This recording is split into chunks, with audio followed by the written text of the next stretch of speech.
Welcome back to Any Recapped. Today we will cover the movie Goblin Slayer, Goblin's Crown. Make sure to subscribe to Any Recapped and hit the bell icon since we bring you all your favorite series for free. Does that not sound like a dream? Let's begin. The show starts with a blonde girl, Anna Shinken, being registered as a priestess by another woman who provides her with an identity tag. She is told that her rank is porcelain, the lowest in adventurers, and the tag will help identify her if something happens to her. The woman tells her to look for quests on the quest board or join an adventurer's party if she wants to be useful. Just then, a guy approaches and asks her to join their party since they are short on a priest. He states that goblins attacked a nearby village, stealing food and even kidnapping some girls, and he's going to rescue them. The woman behind the counter tells them to leave it for higher-ranked adventurers as they are all porcelain, but the group is confident in their skills. Later, it is shown that the group is killed by the goblins, leaving Anna alone, who gets surrounded by goblins as well. Just then, a knight with a torch in his hand arrives and kills the goblins while keeping count of the killed ones. He introduces himself as Goblin Slayer and rescues her. Then he finds goblin children hiding and kills them without hesitation, stating there is no reason for them to live. Seeing this, Anna cries in despair and the knight menacingly walks past her. Later, Anna decides to join other parties to help slay goblins and enters a group that needs assistance in slaying hordes of the demon lord. We see the group fighting a huge goblin, but the Goblin Slayer cuts him to shreds easily. After some time, they are faced with their biggest challenge so far, a goblin champion and his gang of goblins. They're protected by Anna's magic wall, but the Goblin Slayer goes outside it and starts slaying goblins. He attacks the champion but gets thrown against a wall and lays there puking blood. Seeing him like this, Anna panics and drops the magic wall, and they get overwhelmed by the horde. The champion approaches Anna and bites a chunk of flesh off her neck while the rest of them are helplessly getting attacked by the goblins. Seeing this, the Goblin Slayer gets up once again and chokes the champion using human hair. The champion tries to free himself, but the Goblin Slayer injures him heavily with a red glow in his eyes. The goblins run away in fear, and the group is saved from a horrible end. Anna struggles to speak and apologizes for letting them down, and the Goblin Slayer, having lost blood, falls unconscious next to her. The next morning, he wakes up in bed with Anna, who is shy and tries to cover herself. They both sit on a bench, and the Goblin Slayer opens up about his fears to her. He thanks Anna for her help and tells her that she doesn't have to risk her life for him, to which she says she's only doing what she wants to do. The knight goes on to fight another goblin champion, but struggles and gets himself stomped on by it. The goblin is about to land the final blow, but Anna arrives with her mage abilities and tortures it. The goblin begs for mercy, but the knight gets up and finishes him off. Anna heals his wounds and asks him to take it easy, but the knight states that he trusts her to have his back. They all gather in a barn and drink to their fallen comrades, and Anna asks the Goblin Slayer to take his helmet off so she can look at his face. He abides by Anna's request, and the whole barn gathers around to have a look. Anna admires him for being so brave and honest and wishes to be there for him whenever he needs a friend. Later, they receive a letter from some adventurers who are in trouble and want Goblin Slayer's help.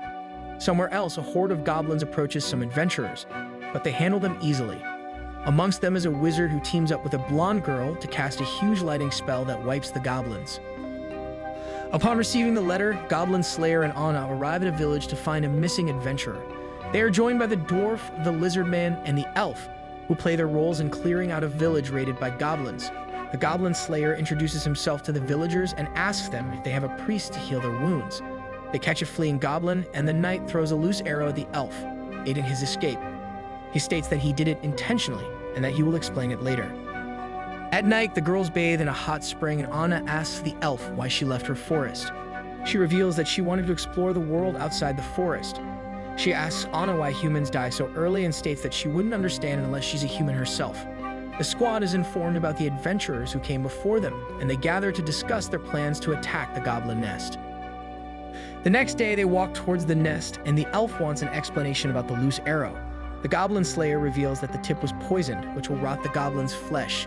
If left untreated, it will spread sickness in them, making them weak. Shivering with cold, they approach the nest's opening and light a campfire to get some rest. The elf asks the lizard man if he will ever become a dragon, to which he replied affirmatively. She wishes to visit him once he becomes an immortal dragon and munches on marshmallows. Later, they enter the cave. The Goblin Slayer is worried because it has no totems protecting it. Anna thinks they aren't capable, but the lizardman states that they were smart enough to coordinate and attack, so they must have some brains amongst them. They approach the nest and get ready to strike, and Anna uses her magic to blind the goblins. The elf rains her arrows, and the dwarf uses his magical dust to attack them, while the Goblin Slayer and lizardmen slay them with their physical strength. During the battle, the elf gets shot with an arrow and the lizardman pulls it out. However, the tip remains in her flesh, meaning the goblins learned from their previous encounter with the squad. Luckily, the tip wasn't poisoned and they pulled it out of the elf before the wound settled in. They proceed and barge into a room where they find the blonde girl from earlier lying unconscious on a shrine. Anna finds a mark engraved onto her neck and reveals that it's a green moon that signs to the god of eternal knowledge. Goblin Slayer suspects that the goblins call upon their god to use miracles and heal their wounds with them, while Anna thinks that an evil elf priest is controlling and helping them. In a flashback, we see the nest sealed outside are the adventurers who seal it to cut off goblin food supplies to lure them out. The dwarf among them states that they'll be in trouble if a blizzard hits, but the wizard trusts the blondie and says he'll do whatever she wants. Simple alert, by the way. Later, a few goblins try to come out, but they manage to kill them. Some days pass, the goblins haven't come out, and the group is getting impatient. Another few days, and they're arguing amongst themselves since they have barely any food left, but the blondie isn't willing to leave until she kills them. They all suggest that one of them goes to a nearby village to get food and supplies, and they choose the blondie for the task. She heads down, asks for food, and is seen dragging a bag with supplies atop the snowy mountain. At night, she is attacked by a horde of goblins who have killed all her friends. She tries to draw her sword, but it is frozen in place due to extreme cold. Hungry for days, the goblins approach her, and we hear screams from a distance. The flashback ends, and she wakes up in a bed and asks about her party members. The Goblin Slayer tells her that they are all dead and asks her what she was trying to do with the goblins. She reveals that she was trying to starve them out but failed miserably. She wished to rise among the ranks with her friends but got them killed. Later, they all gather in the barn, and the elf asks Anna about the god of wisdom. She reveals that there is a god of knowledge who commands reason and intellect, and that he is a light for the people who wish to seek the truth. On the other hand, the god of wisdom gives out knowledge to everyone who asks for it. He passes on the secrets of this world without any care for the consequences, which brings out death and destruction in the world. The Goblin Slayer thinks that nearby there is a dwarf fortress being used as a goblin nest and wants to infiltrate it. The blondie walks in and insists on joining them as the goblins took everything from her. The elf tells her to go home, but the lizard man and the dwarf are willing to let her in. The blondie reveals that she is a master of the sword and spells, and the group agrees to let her in. They gear up and carry the girls in a carriage, and the elf is furious about why she's being treated as a prisoner. The girls are cold, so the Goblin Slayer covers their carriage with a cloth and gives them breathing rings. The rings make it easier to breathe and even let them breathe underwater. They reach the fortress, and the lizardman asks the goblins to open the gates. They come out to greet them, and the lizardman tells them they have traveled far to seek an audience with the paladin and brought offerings for their pleasure. They enter the catacombs, and the blondie punches a goblin to death due to her pent-up anger for what they did to her friends. The elf separates her, and they advise her to keep calm until the time is right. The elf yells at the Goblin Slayer for bringing the girl with them and later apologizes for her behavior. As they prepare to attack, the blondie reveals that her knife is made of aluminum. The Goblin Slayer states that they should start with the armory, and the group discusses their strategy and the number of spells they have, which is 12. Anna hands Blondie the torch so she doesn't feel left out since her role isn't that important. They enter the armory, and the dwarf suggests that the blondie pick up another weapon for the fight ahead, but she refuses. The lizardman uses a decay spell to ruin all the weapons, and the goblins, unaware of the infiltration, rejoice with their master. They are celebrating their coronation ceremony, which requires a goblin priest whom the blondie killed in prison earlier. Suddenly, she shrieks in pain, and the engraving on her neck starts to glow as she recalls being tortured by the master. She screams in pain, revealing their position, and the goblins rain arrows on them. They take cover behind the walls and decide to split up, but the blonde is still in pain and is panicking. She states that if she had her sword, she'd be able to save her friends, but she lost it when the goblins attacked her. Upon hearing this, Goblin Slayer gets up and promises to retrieve her sword. He says that he will kill the paladins and the goblins, not just in the fortress or a nest, but goblins from all over the world. They split up, and Anna casts her blinding spell as the goblins march toward them. They run from them, killing them on the run, and eventually manage to escape them for the time being. The other group explodes the granary, and the trio destroys platforms to kill more goblins. As the dust settles, the paladin appears and charges toward them. The blondie notices that the paladin has her sword, and the Goblin Slayer attacks him to buy time for his spell, which proves to be fruitful. They tie themselves with a rope and jump off the balcony to climb down its walls. Outside, they group up with the rest of their party and some prisoners they manage to rescue. As the sun rises, they are followed by an army of goblins. The elf, dwarf, and the Goblin Slayer stay behind to hold them off, and dwarf uses his earth spell to stop them. They keep marching, but their numbers have thinned, giving our heroes an advantage. They can't go to the village with an army behind them, so they decide to lead them into a nearby valley. The Goblin Slayer kills more goblins, keeping count as usual, while the dwarf keeps handing him new weapons. They approach a dead end, and the dwarf has run out of all weapons and strong spells, but the lizardman hands his weapon to the Goblin Slayer. They quickly strategize about their next move while the goblins approach them. The knight marches towards them while the rest provide their aid from a distance.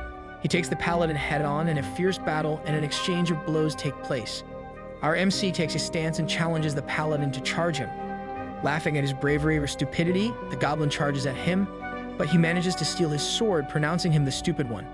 His eye glows once again, and he cuts the paladin's throat, rendering him dead. He signals the blondie to fire her spell, and we see lightning strike the battlefield.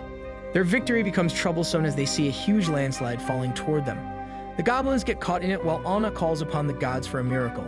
She casts her protection wall and saves the rest, but the Goblin Slayer gets caught in the landslide. Later, they decide to search for him, but the group isn't too worried as the man is the Goblin Slayer after all.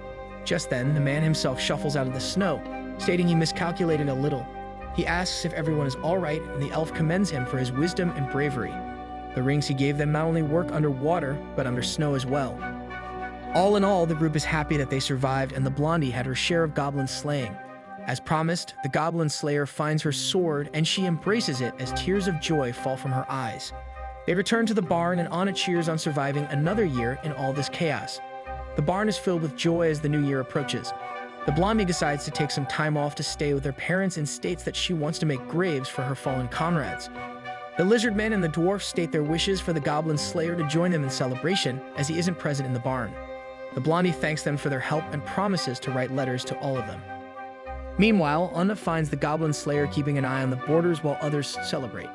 She brings him gifts from the others, and he asks her if she knows what the paladin was plotting in the fortress.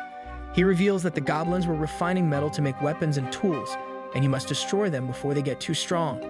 Anna states that he cares so much about killing goblins that he never spends time hanging out with his friends. He states that he stays away only because he doesn't like crowds, and Anna decides to accompany him. While they make dinner, the Goblin Slayer asks Anna to continue her aid in the coming year, which makes her laugh. Thank you so much for staying until the end.